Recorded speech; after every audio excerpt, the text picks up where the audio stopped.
I have lived most of my life believing that certain feelings belong only to dreams.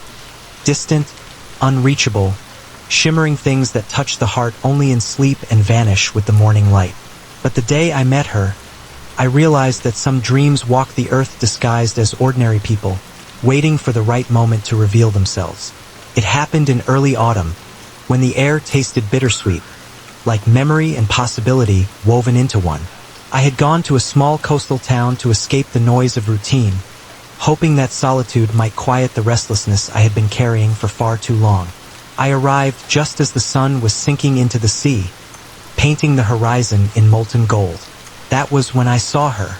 She stood at the edge of the pier, her hair lifted by the wind, her silhouette carved against the fading light. Something in her posture, calm, steady, lost in thought, pulled at me with a force I could neither explain nor resist. I had intended to walk past, but the moment my eyes met hers, I felt a quiet shock ripple through me. It wasn't recognition, not exactly. It was something deeper, like remembering a song I had loved long ago. She didn't speak at first. Neither did I. We simply looked at each other, two strangers bound by an unexpected moment of stillness. Then she smiled, a soft, uncertain smile, the kind people wear when they're unsure whether to guard their heart or open it. "You look like someone searching for something," she said. "Maybe," I answered, "or someone trying to stop searching." She laughed gently, and in that sound was warmth, curiosity, and a hint of sadness she didn't try to hide.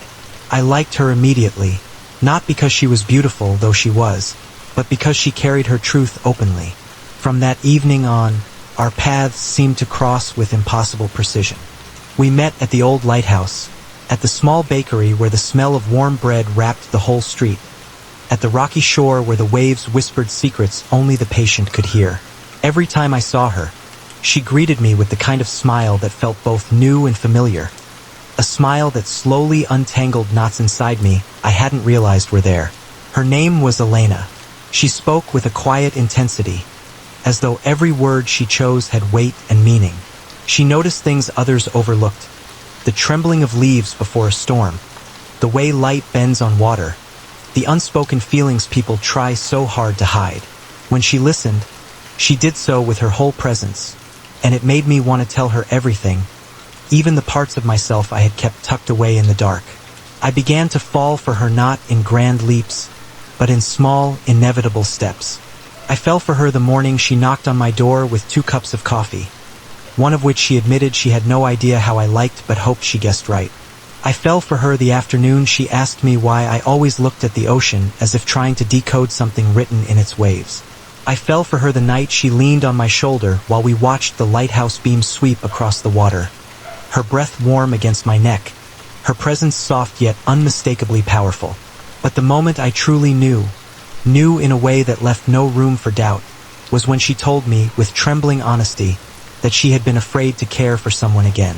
She didn't tell me the details of her past. Not then. She didn't need to. I saw the fragility in her voice, the courage in her confession, and something inside me shifted. I wanted to protect her, not with walls or promises, but with truth, with constancy, with the kind of care that asks for nothing yet offers everything. Our love didn't explode into being. It gathered quietly, like dusk deepening into night, layer by layer, moment by moment. But once it filled me, it was vast. So vast it frightened me, because I had never known a feeling so gentle and so fierce at the same time. There were days when she walked beside me in comfortable silence, her hand brushing mine in a way that felt accidental yet intentional in its tenderness. There were nights when she spoke of her dreams.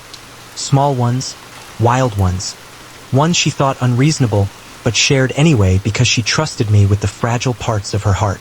And I shared mine too. My failings, my hopes, the pieces of myself I had never entrusted to anyone.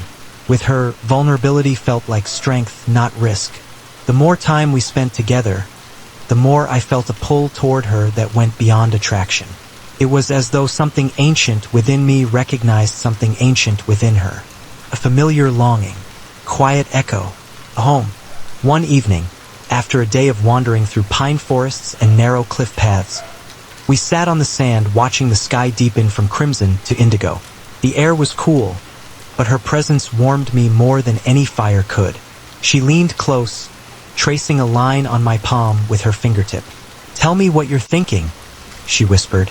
I hesitated, not because I doubted my feelings, but because speaking them aloud would make them real in a way I couldn't undo. But honesty with her had never felt like a burden. "I think," I said slowly, "that my life began moving again the moment I met you. Not forward, not backward, just alive." Her eyes softened. She rested her forehead against mine, her breath trembling ever so slightly. "You make me feel safe," she said, "and that scares me." I closed my hand around hers. "Then let me be scared with you." She kissed my cheek. Not a hurried kiss, not a questioning one, but a deliberate, lingering touch that carried every emotion neither of us had yet said aloud. From that night on, something subtle shifted. We didn't need to speak our love for it to be understood. It lived in our gestures, in the way her hand found mine without searching, in the way my voice softened when I said her name, in the way our silences became sacred rather than empty.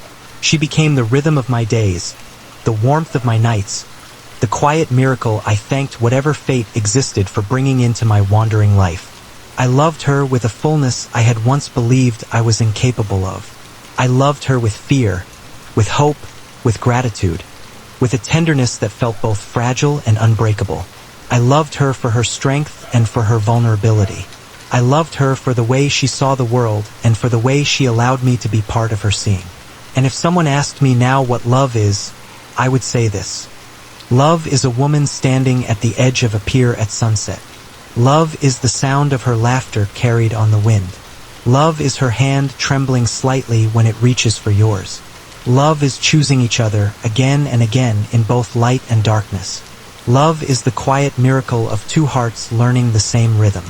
I didn't expect her. I didn't seek her. But I found her, or perhaps she found me, at the exact moment my soul needed awakening. And I know, with a certainty deeper than gravity, that the story of my life will always begin with her name.